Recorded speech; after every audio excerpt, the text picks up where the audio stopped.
C'était après la mort de Jésus. Le soir venu, en ce premier jour de la semaine, alors que les portes du lieu où se trouvaient les disciples étaient verrouillées par crainte des Juifs, Jésus vint, et il était là au milieu d'eux.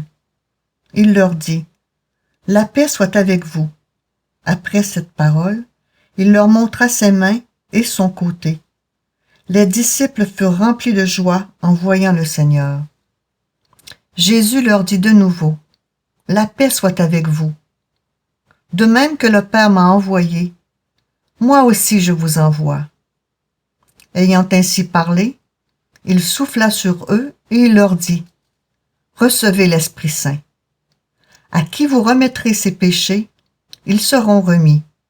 À qui vous maintiendrez ses péchés, ils seront maintenus. » Or, l'un des 12, Thomas, appelé Didyme, c'est-à-dire jumeau, n'était pas avec eux quand Jésus était venu.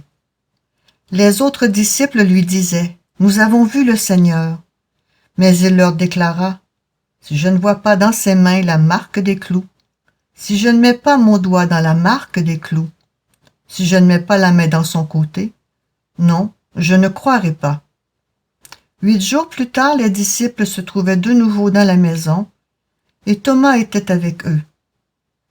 Jésus vient alors que les portes étaient verrouillées, et il était là au milieu d'eux. Il dit, « La paix soit avec vous. » Puis il dit à Thomas, « Avance ton doigt ici, et vois mes mains. Avance ta main, et mets-la dans mon côté. Cesse d'être incrédule, sois croyant. » Alors Thomas lui dit, « Mon Seigneur et mon Dieu. » Jésus lui dit, « Parce que tu m'as vu, tu crois. Heureux ceux qui croient sans avoir vu. » Il y a encore beaucoup d'autres signes que Jésus a faits en présence des disciples et qui ne sont pas écrits dans ce livre. Mais ceux-là ont été écrits pour que vous croyiez que Jésus est le Christ, le Fils de Dieu, et pour qu'en croyant, vous ayez la vie en son nom.